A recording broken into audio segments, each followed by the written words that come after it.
In the scattering experiment, find the distance of the closest approach. A 6 mega electron volt alpha particle is used. तो जैसे मान लीजिए ये alpha particle है, इस पर चार्ज होता है 2 times the charge on the electron, और ये एक गोल्ड का न्यूक्लियस है जिस पर चार्ज होता है 79 times the charge on the electron. शुरू में इसके पास कुछ वेलोसिटी है जिससे हम इसकी एनर्जी को E लिख देते हैं।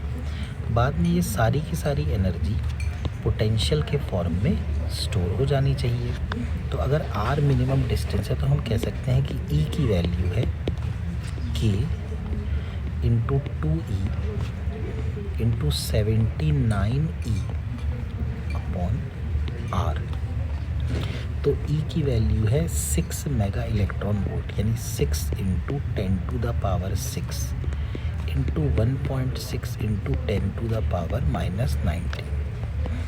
K है 9 इंटू 10 टू द पावर 9,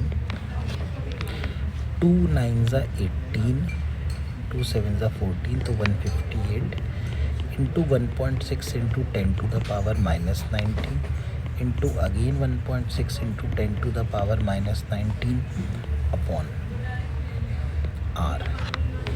तो इसको हम सॉल्व कर लेते हैं।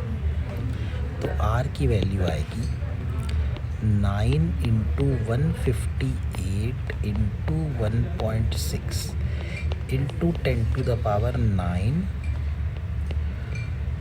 Minus 19 minus 6 upon 6।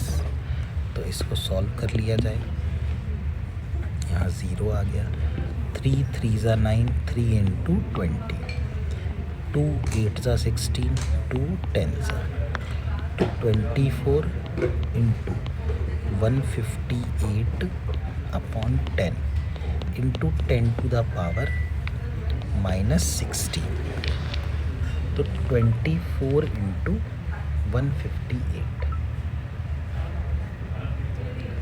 24 इंटू 158, ये आएगा 3792 अपॉन 10, तो 379.2 into 10 to the power minus 16।